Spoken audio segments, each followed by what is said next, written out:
I'm McKinney Smith. After going through a divorce, my sister passing away, experiencing narcissistic abuse, and some significant health scares, I realized through sharing my story that I wasn't alone in my suffering. Suffering, subjective distress generated by the experience of being out of balance. In a deep dive to holistically heal mind, body, and soul is where I discovered peace, clarity, and connection.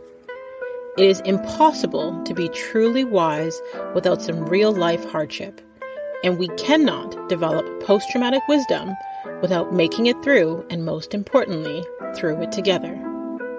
Social connection builds resilience, and resilience helps create post-traumatic wisdom, and that wisdom leads to hope. Hope for you and others witnessing and participating in your healing, and hope for your community. A healthy community is a healing community, and a healing community is full of hope because it has seen its own people weather, survive, and thrive. Thank you for joining us on the Heal Her podcast, HEAL. Honor, elevate, and love her podcast, formerly known as the Walk in My Stilettos podcast, the top 1.5% most popular show globally, where we have conversations with extraordinary women on their journey toward wholeness and harmony. And since you're already here, you may as well subscribe. As a certified mindset coach guiding women towards peace, clarity, and connection within, supporting the direction of the system toward wholeness, my goal here is to help you thrive. Alana Stott is a mother, wife, author, producer, philanthropist, and entrepreneur. She founded Wolfraven Omnimedia as a vehicle to help tell amazing and inspirational stories, including her own, while fiercely advocating for causes aimed at making the world a better place. Stott has written the game-changing business and philanthropy book, How to Ask for Money, her powerful memoir, She Who Dares, and a series of empowering children's books, all to be published in 2023. Alana was Ms.Scotland 2018. She also raised $1.3 million for a mental health awareness campaign at the request of Prince Harry and Stott's husband, Dean Stott, a double world record-breaking cross-country cyclist, TV presenter, and former UK Special Forces operator. Alana was awarded the title of Member of the Most Excellent Order of the British Empire on the King's Honor List 2023 for her work supporting vulnerable women and mental health awareness. So please welcome to the show, Alana Stott. Thank you. Thank you so much for agreeing to share your journey with us. I don't take your time lightly. I appreciate your energy, your wisdom. So I'm excited to jump into this conversation. Thank you. So before we get to, where you are presently and how you got there, I'd love to understand the mindset behind our guest and how your past connects to your present. So, before society started to impose limiting beliefs on you, or maybe, family, tried to impose their limiting beliefs on you, I would love to know what you wanted to be as a little girl and what you were like as a teenager. Oh, wow. So I think my very, very first dream almost was to be a vet. That was as a little girl. And then I had this dream that a spider came into the surgery. So then I woke up and I was like, I don't want to be a vet anymore. But after that, it was always a lawyer. That was my dream as a kid, was to be a lawyer.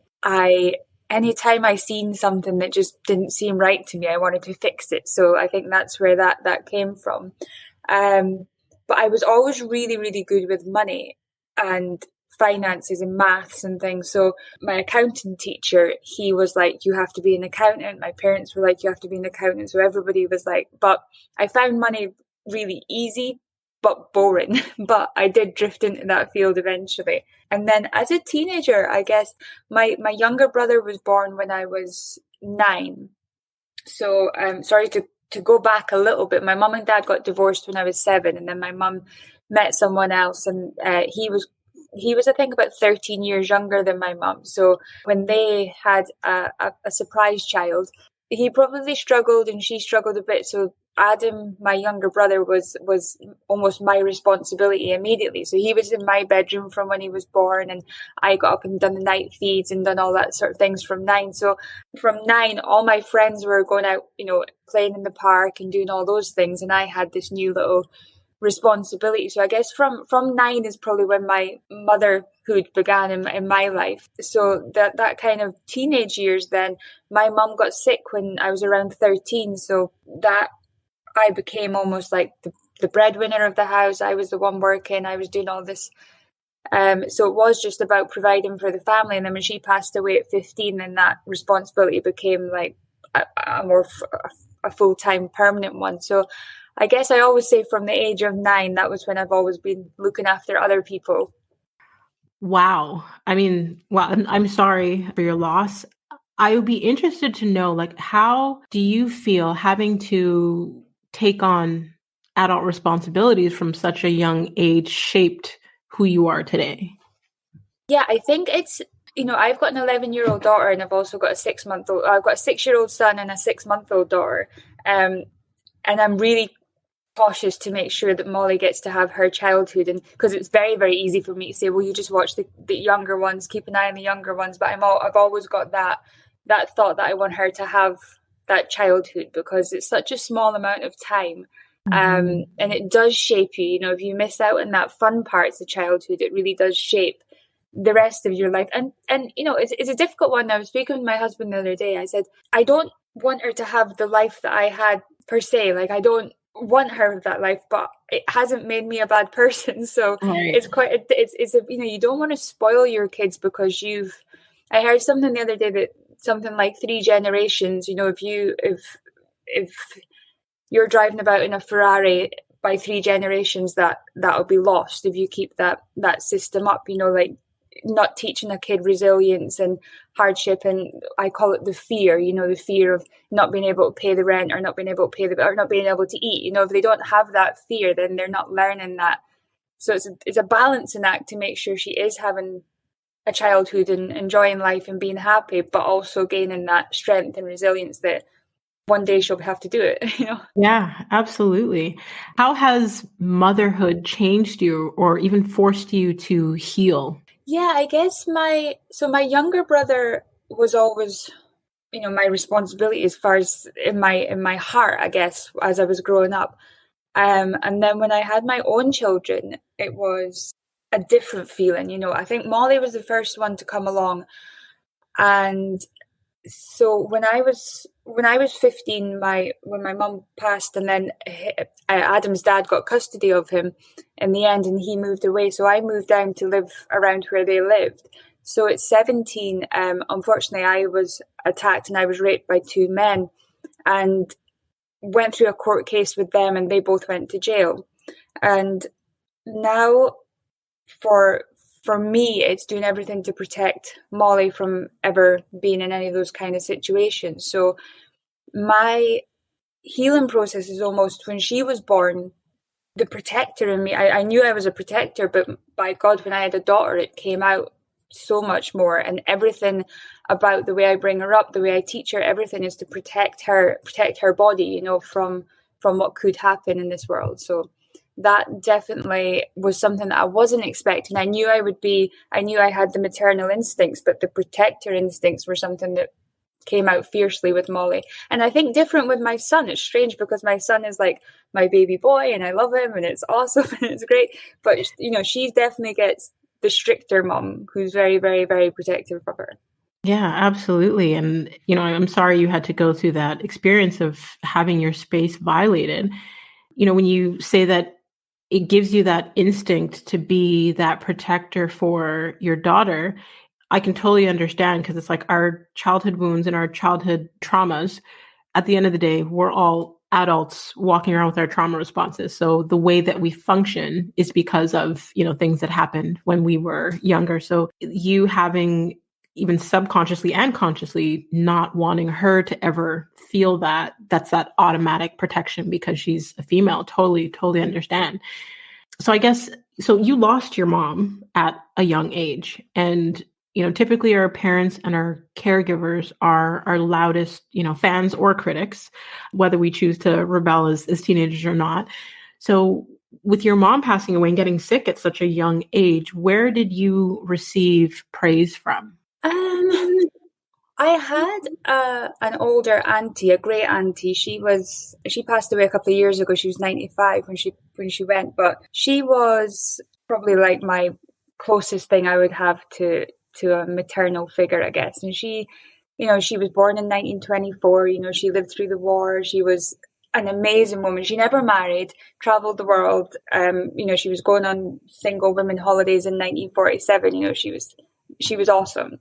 But she was the one who gave me, she taught me respect. She taught me my please and thank you. She taught me how to, she was always helping people. At 80 years old, she was doing other people's like shopping and things and getting people's groceries and stuff. So she was one of those. But the one thing that I never had, which was really strange, and it probably goes into the Ms.Scotland stuff, was, my mum was a really beautiful woman. She was 37 when she passed, and we never got to the stage of her helping me with things like makeup and how to do your hair and how to look after your skin and any of those types of things. I didn't learn at all, and it wasn't till I kind of fell into the pageant world that I learned all these things from all the other women. Like, just literally how to do makeup was nothing that I ever even picked up on, and I just never did.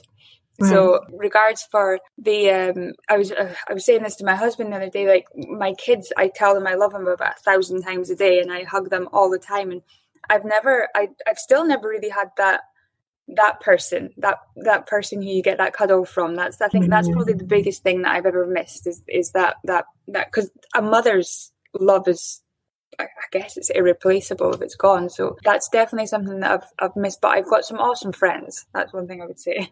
Yeah. I've noticed, like, as adults, we definitely strive to give our kids what we didn't have growing up.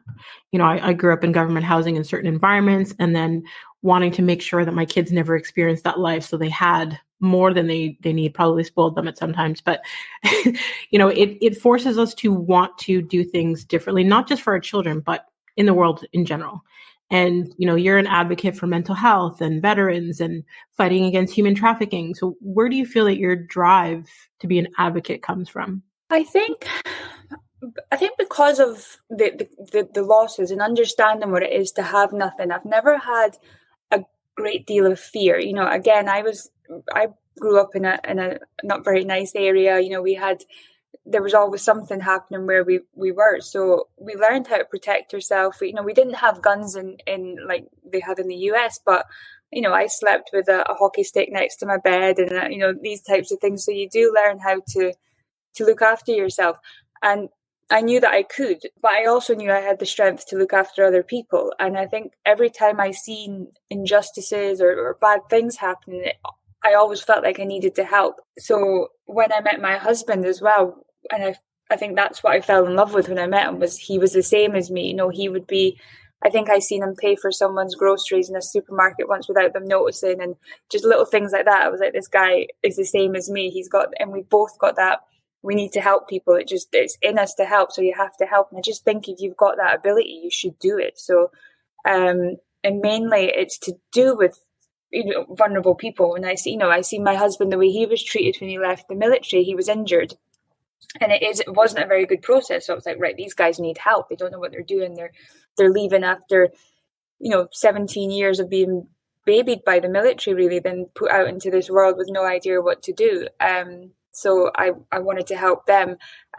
When it came to trafficking, I think it was after my court case. I mean, this was 20 years ago, my court case, and it has changed, but not in a huge amount. I mean, you still see, victim blaming and everything across the internet. So I knew that I look back at the 17-year-old girl that I was, and what, having to stand up in court and do what I had to do, and the way that the questions I was asked and the things that were fired back at me, this still goes on, and there's still a lot of that shaming and victim blaming that goes on.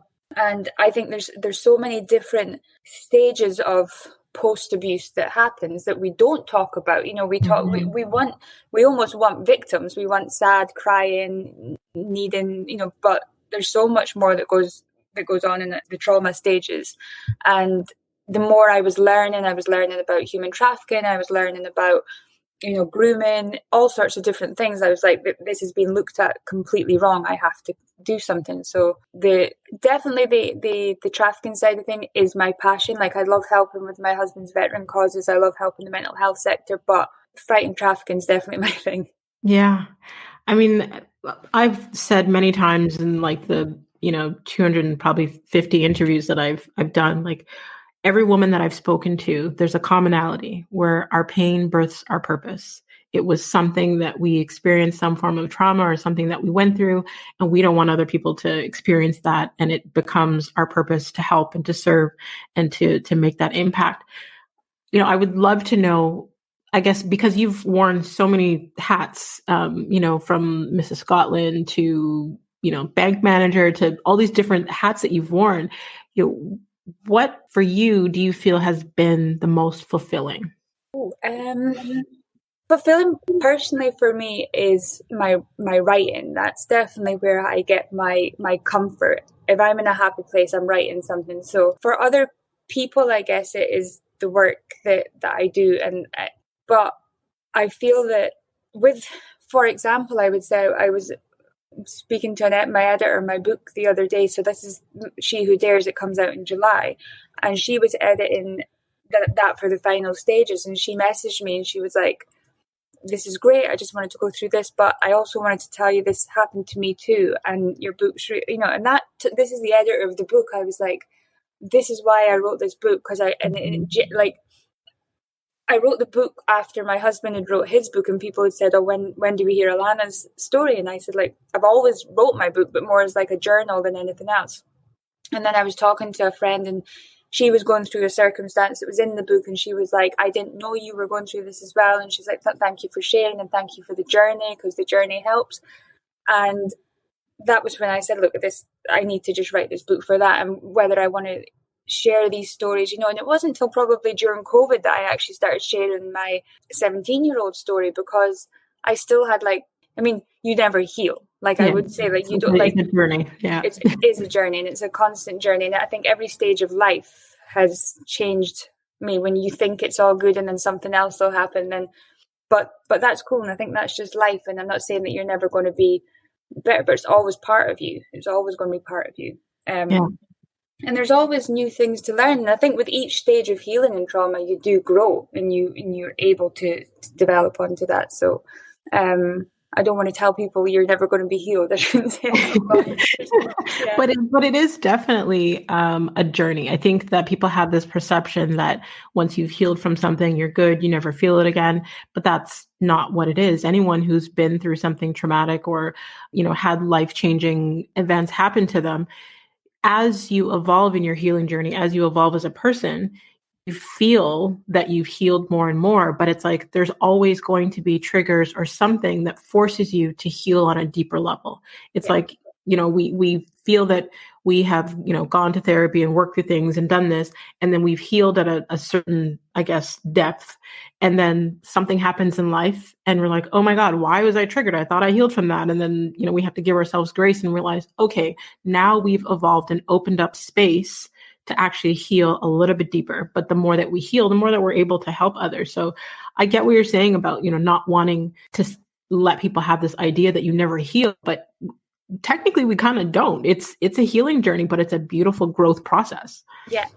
And I think these things do, I think you're only given what you can take. And I think the more that you have been put through it is to help more and more people, I think, and the other side. And I think, there's definitely different levels. And each time that I've been through a different process of healing, I've learned a different thing. And I like to try different things as well. I like to, whether it be apart from medication, I must say, I've never gone down that route because I don't want to be numbed by it. I want to find out what it is and be released. And, I find out different things. And one recently that was that I was clinging on to this good girl, this good girl, and always wanted to be the good girl. And when I was releasing that, I was like, this is so part of what I talk about in this whole shame thing that we go through as women. And that was a real opener for me. I thought that was the one thing that I was probably still clinging on to, that tiny bit of I need to be this good girl all the time. And when I felt that releasing, I was like, this is good. I like this.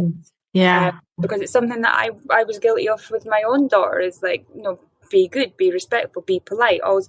But actually, I was watching, I don't know if you've seen the video recently of the awesome girl who fought off the attacker in the gym. Yes. And, when I was watching what she'd done, I was like, yes, this is what the teaching should be. She used her instinct. She recognizes a lot of people would be polite, polite and that, okay, I don't want to upset him. I don't want to offend him. He's coming. No, she used her instincts and she went for it. And then weirdly enough, has been completely attacked online for certain things that she I was like, dude, she fought off someone like twice her size and she's done a pretty good job of it. But, the misogyny is still real out there, and it's still, she shouldn't have opened the door, she shouldn't have done this, she shouldn't have been wearing this, she shouldn't have been acting like this. Like, how about he just shouldn't have been doing what he done, full stop? Yeah, like yeah. Exactly. I agree with you 1,000%. It's always the victim blaming and shaming and not addressing what the actual crime is or what the abuser is doing. It's, why are you questioning the person who was being attacked? Like, society, and again, with the whole people pleaser thing, I think society has conditioned women to be the people pleasers. Society has, quote unquote, groomed us to be that way from we're little. The little girl, you're supposed to be polite and you're supposed to, sit a certain way and look a certain way and talk a certain way, while men aren't given those same conditions and rules. And when a woman follows her intuition or stands up for herself or isn't the quote unquote good girl, they get slandered or, canceled or whatever the internet is doing these days. Yeah, exactly. Yeah. And I think we've got the responsibility, especially as mothers as well. Like, as I said, protect Molly and teach her everything that I can teach her to protect herself. But also for my son, I have to teach him how to respect women, how to be, I want him to be a man. I want him to be, and I teach chivalry. Like there is a kind of movement of, men shouldn't be chivalrous. I completely believe men should be men and have that respect and have those boundaries with women. And that's how I want to teach. And exactly the same with my husband. Like, if he wants to have a discussion with me or an argument, it doesn't happen in front of the kids. And if he raises his voice, this is what you're teaching the kids. So rein it in, Yeah. But I think there's so much responsibility there, and we've got to teach both the boys and girls those things. Yeah, I agree with you 1,000%. Something else that I wanted to unpack is, so on your website, I'm going to quote what you said here. You said, "I never wanted to win the lottery. I want the journey, the lessons, the failures, the struggles, and then the achievement. Only then do you truly appreciate the reward. That's the feeling that lasts. The world is very focused on instant gratification, one-click shopping, and easy money. But for me, true happiness comes from how I achieve something, what I achieve, and how I've helped along the way." So I wanted to unpack that because that resonated with me on so many different levels. And actually, I was reading that just now and I was tearing up and I was like, why am I tearing up? But that resonated with me on so many different levels. And, sometimes we see people doing certain work. And again, because of the internet and culture, there's always questioning as to why someone does something. Like, what is their why? Are they truly doing it to make an impact? Are they doing it? We're in the world of social influencers and people who are not actually doing the work, just taking a picture, making it look like they are. So reading your words, I totally resonated with that because, one, in terms of like the lottery, I think there's even a stat that says like people who win the lottery, they go bankrupt like really quick because they never learned the process of how to even handle the money. They haven't learned the skills. So they're given this huge reward and not taught, how to respect and honor and like the principles of, what to even do with it. So they lose it. So it's like everything that you said there totally touched inside of me and how I think and how I process. So I wanted you to unpack that just a little bit. Yeah. So my mum wanted me to go to, so the area that we grew up in wasn't good, and the school was like probably the worst in the city. So my mum wanted me somewhere else. So there was a school that was a private school, pretty expensive, and she'd done 3 jobs and she worked how she could, but there was no way she could afford that. So there was scholarships that were available, and you went through the tests and things. So she worked really hard to get me to go through the test. So I went to that school, and that was great. But I grew up in this area and went to this school. So I'm at this school with like the richest people in town, and I'm in this area with the poorest people in town. So, and I would get the bus to school in the morning, and, you know, the kids on this side knew that I was going to this school. So they would call me all sorts of names. And then the kids at this school would know that I lived in this area and call me all sorts of names. But in order for me so my mum never gave allowances or anything like that. Like if we wanted it, we had to go and work and earn some money. So I would finish school and I would go to my job. Anything that I bought, and then the kids at my school would just be given brand new like Gucci trainers or like just easy. Yeah. Once they'd finished cleaning their horses or doing their thing, and bless them, you know, that's how they lived. But when it came to things like, let's say, COVID, I could probably let you guess who handled COVID better, which area handled COVID better. You know, these kids that grew up with all this like wealth and everything, they didn't know how to handle when trouble hit. It really was a struggle for them.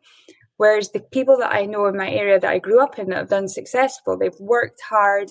They've, you know, a lot of people say I'm very lucky. You know, I don't know if you've heard or if you've been called lucky, but like, if lucky equals hard work, sacrifice, sleepless nights, then yeah, I'm lucky. Yeah. And I found that, again, the people who have been handed on a plate, a lot of the time are not very nice people. They grow attitudes and arrogance. I live in Orange County, an amazing, abundant place, but very few people are out there doing good for other people unless it's for a tax purpose or for an ego purpose. And I'm on a border of homelessness everywhere. An hour's drive and I'm in Mexico where people are literally picking food off of garbage piles. And, you know, right here, an hour and a half drive, there's somebody paying $2,000 for a meal. Like it's so I think that with wealth should come responsibility, and it should, I am all for people being successful and building their business. And I'm not saying that people who are not willing to work and everything else, like they shouldn't be given. Everybody should work hard and become. But if you're there and somebody needs help, you know, my mum was given help. I was given help. People need to help other people. So it really is, to me, I want to achieve knowing that I've worked hard for it. I don't want to be given it. I don't want to be handed on a plate. And I want to feel that feeling because, you know, money is amazing and can do amazing things. But without those feelings and without that success, when I was, to go back to another story, when I was 12, as I said, my mum didn't give us anything. If we went in there, and Levi jeans were like all the craze when I was 12. The 501s were just like everything. And my friends all had them, you know, probably 5 or 6 pairs. But I was like, I really want a pair of Levi jeans. So I was working this cafe during the summer. I got paid £2 an hour. And I just worked until the end of the summer. I could afford to buy this pair of jeans. And I went to the shop. I still remember the feeling of buying them and going to the shop and paying for my money and then taking them home. And I remember those jeans like it was yesterday. And now it's like, if I wanted those jeans, I would press a button on Amazon. It'd probably be here by this afternoon, you know. Yeah. There's no feeling there. There's no enjoyment. There's no pleasure. It's just, you've just got it. And I think that those types of things have given us that instant gratification now. And you can get pretty much whatever you want in the click of a button. And it has taken away that pleasure, I think. And I think we could do with going back to that a little bit more. Yeah.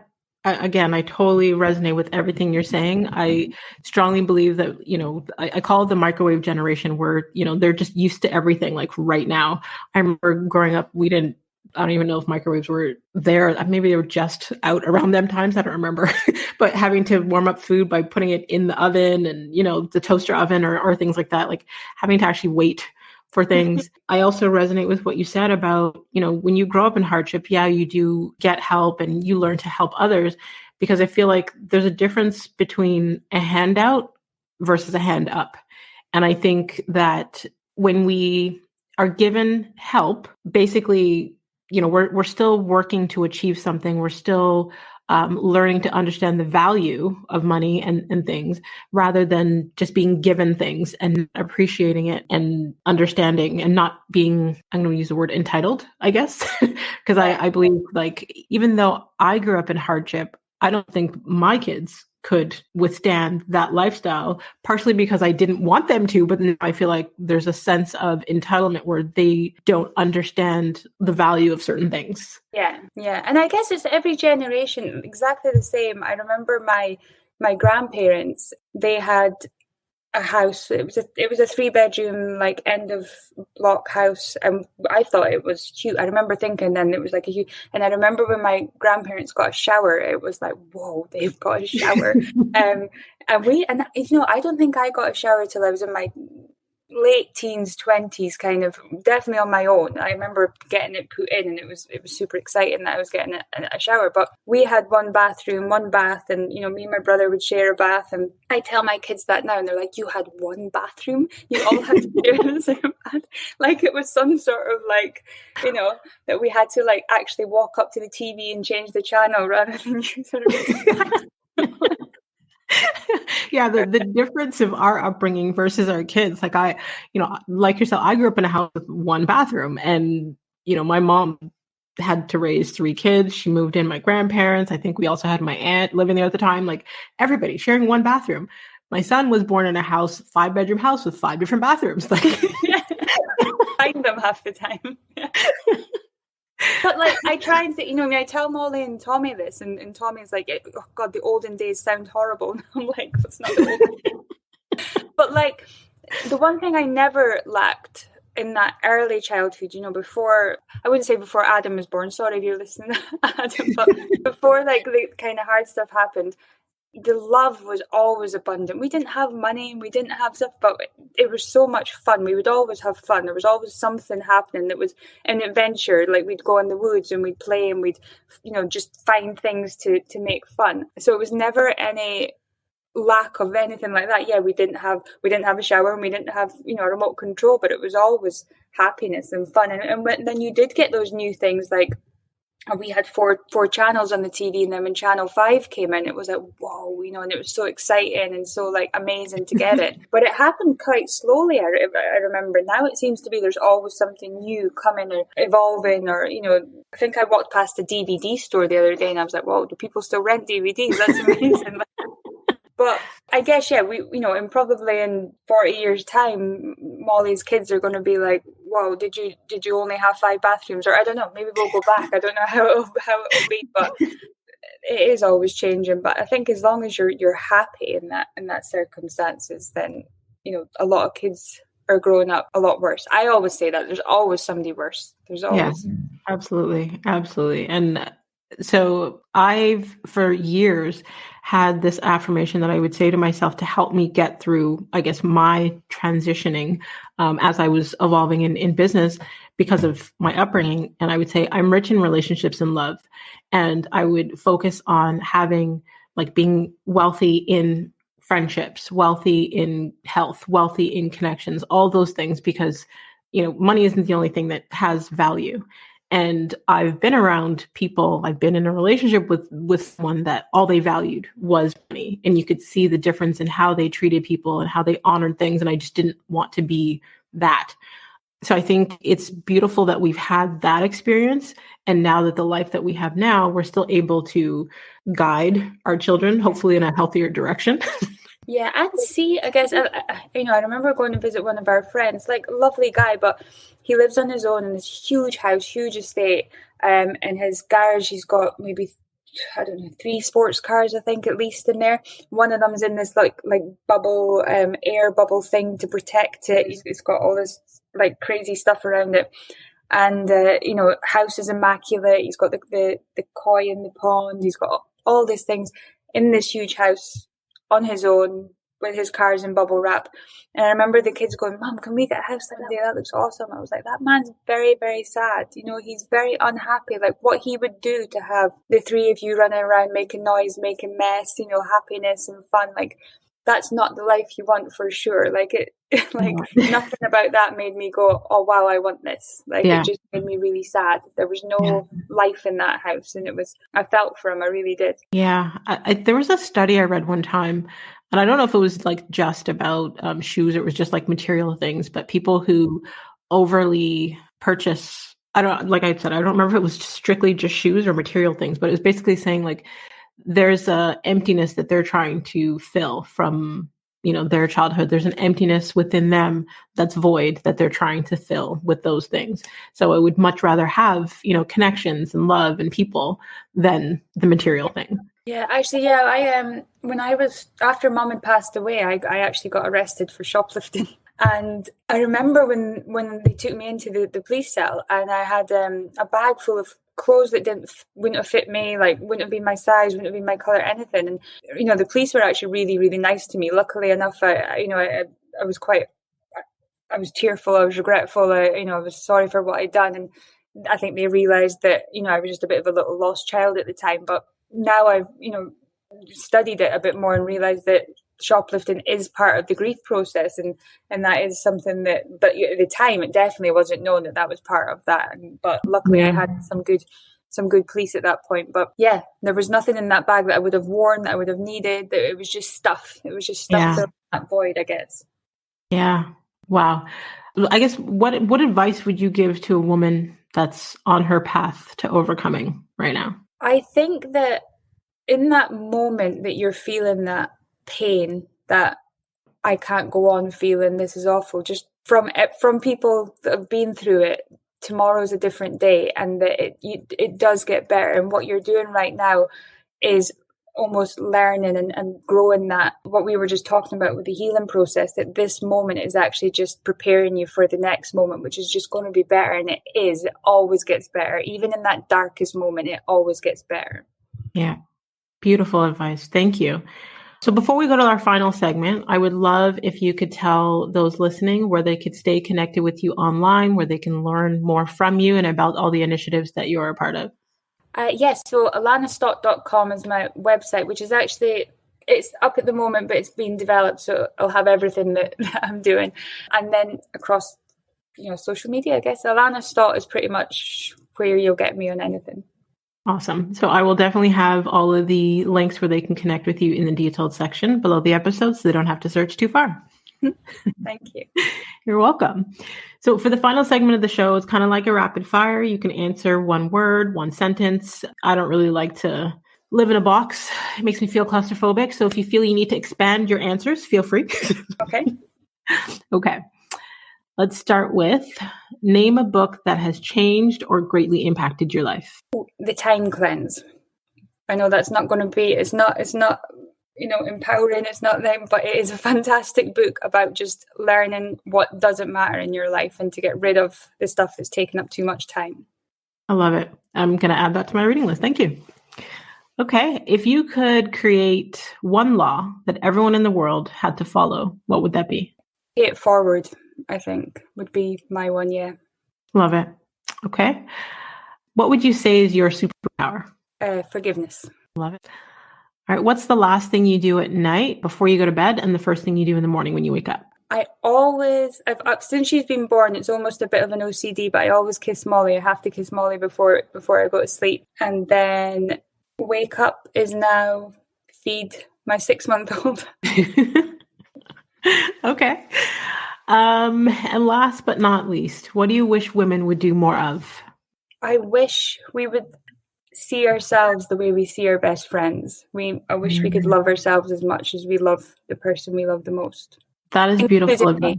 Including myself. I have to say it myself every day. Stop it. Stop judging yourself. That is great advice.